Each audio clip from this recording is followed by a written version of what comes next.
అయితే ఇదే 25వ అధ్యాయము 28వ వచనం చూస్తే రిబ్కా యాకోబును ప్రేమించెను అని రాయబడింది. ఆమెకు 2 కుమారులు ఉన్నారు. వారిలో ఒకరిని ప్రేమించెను అని రాయబడి ఉంది. అంత మాత్రం చేత మరొకరిని ద్వేషించను అని రాయబడలేదు. ఎందుకు ఒక వ్యక్తిని ప్రేమించింది, ఎందుకు ఒక వ్యక్తిని ప్రేమించలేదు, ప్రేమించలేదు అనే మాట కూడా అక్కడ లేదు. ఎందుకు ప్రేమించింది అంటే తనకున్న 2 కుమారులలో ఎవరు మంచిగా వ్యవహరిస్తున్నారో వారిని గుర్తించింది, అందుకే వారిని కొంచెం ప్రేమించింది అన్నమాట. 27వ వచనం మనం చూసినట్టయితే యాకోబు సాధువై గుడారంలో నివాసం చేయుచుండెను రాయబడింది. బైబిల్లో సాధువైనట్టు మృదువైనటువంటి గుణము చాలా మంచిదని బైబిల్ గ్రంథం సెలవిస్తుంది. అలాంటి సాధువుగా, అలాంటి మృదువుగా, అలాంటి సున్నితమైన మనసు కలిగిన వ్యక్తిగా యాకోబు ఉన్నాడు. కాబట్టి మరి ఏశావు చూసినట్టయితే ఒక అరణ్యవాసిగా జీవిస్తున్నాడు. కాబట్టి అతను ఒక అడవి మనిషిగా వ్యవహరిస్తున్నాడు. కాబట్టి అతని కంటే కూడా ఎక్కువగా యాకోబును ఆమె ప్రేమించినట్టుగా, అంటే యాకోబులో ఉన్న మంచితనము, సాధుత్వము, మృదుత్వము ఆమె గుర్తించి అతన్ని ప్రేమించినట్టుగా మనం చూస్తుంటాం. అలాగే మరి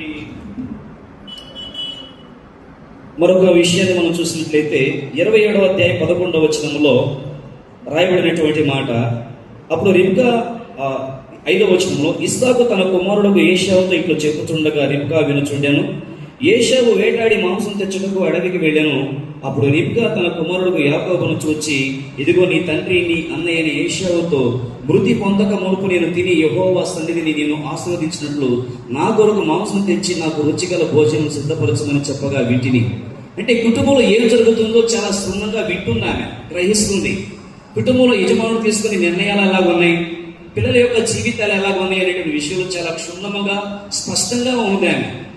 ఎందుకంటే దేవుడు ముందుగానే వాగ్దానం చేశాడు, ఏమని? చిన్నవాడికి పెద్దవాడు దాసుడు అవుతాడు అని.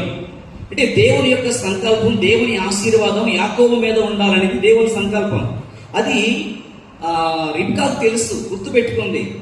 కానీ ఇస్సాకు ఏం చేస్తున్నాడంటే పెద్దవాడిని ఆశీర్వదించాలి అనేటువంటి ఉద్దేశంతో ఉన్నాడు. కాబట్టి దేవునికి వ్యతిరేకంగా తన భర్త చేస్తున్నటువంటి ఆలోచన విషయంలో ఈమె ఏం నిర్ణయం తీసుకుందంటే తన కుమారుడికి ఇది దేవుని సంకల్పం కాదు గనక నీవు అతని కంటే ముందుగా వెళ్ళి ఆశీర్వాదం పొందుకోవాలని చెప్పేసి కుమారుడికి సూచించిందండి. దీని విషయంలో కొంతమంది ఏం చెప్తారంటే ఆమె ఏశావుని ద్వేషించిందనో లేకపోతే మోసపూరితంగా ఇలా చేసిందని కొంతమంది అనుకోవచ్చు. వాస్తవికంగా ఇస్సాకు ఏశావును ప్రేమించాడు కాబట్టి ప్రేమ ఉన్న వ్యక్తి మీద ఎవరైనా ఏదైనా విషయం చెప్తే నమ్ముతారండి? యాక్సెప్ట్ చేస్తారా? చేయరు. ఎందుకంటే అందులో వాస్తవం ఉన్నా కానీ ప్రేమను బట్టి దాన్ని యాక్సెప్ట్ చేయరు. ఒకవేళ రిబ్కా ఆ విషయం గురించి ఇస్సాకుతో మాట్లాడటానికి ప్రయత్నం చేసి ఉంటే ఇస్సాకు ఒకవేళ దాన్ని రిసీవ్ చేసుకునే మనస్తత్వంతో లేడేమో. అందుకే ఇస్సాకుకు చెప్పకుండా ఆ సమయంలో యాకోబుని మరి అలాగ తయారు చేసి పంపించి ఆ తండ్రి యొక్క ఆశీర్వాదాన్ని సిద్ధపరిచినట్టుగా గమనిస్తూ ఉంటాం. చివరిగా రిబ్కా చేసినటువంటి పని మనం చూసినట్లయితే ఆమె యొక్క పెద్ద కోడలు అయినటువంటి హేతు కుమార్తెల వల్ల చాలా విసిగించబడింది, చాలా వేదనకు గురైంది.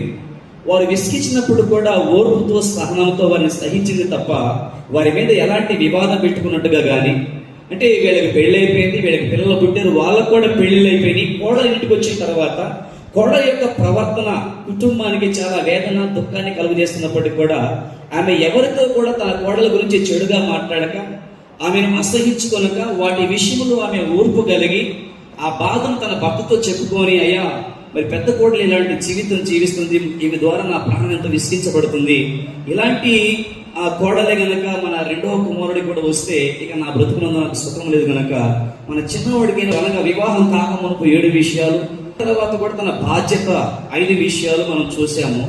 ఇందులో ఏమి ఎంత జాగ్రత్తగా ప్రతి విషయాన్ని హ్యాండిల్ చేసిందో, పిల్లల విషయం కావచ్చు, భర్త విషయం కావచ్చు, రాబోయే ప్రణాళికల గురించి కావచ్చు, చాలా జాగ్రత్త కలిగి ఉంది. అందుకే బైబిల్లో సామెతల గ్రంథం 14వ అధ్యాయం ఒక మాట ఉంది, మొదటి వచనంలో, జ్ఞానవంతురాలు తన ఇల్లు కట్టుకుంటుంది. కాబట్టి ఇప్పుడు అనుష తన ఇల్లు కట్టుకోవడానికి వెళుతుంది.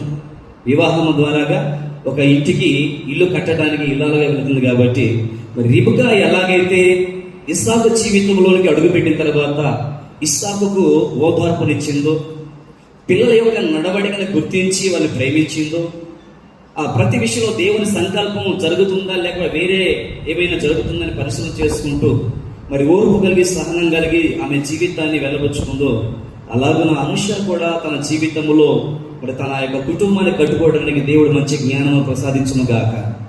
రిబకా కంటే కూడా ఇంకా చక్కగా దేవుని సన్నిధిలో ఎదిగి ఫలించును గాక. దేవుడు తన మాటలు దీవించును గాక.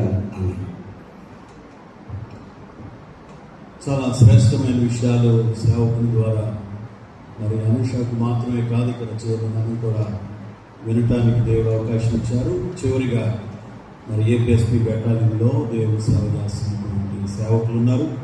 విజయ్ గారు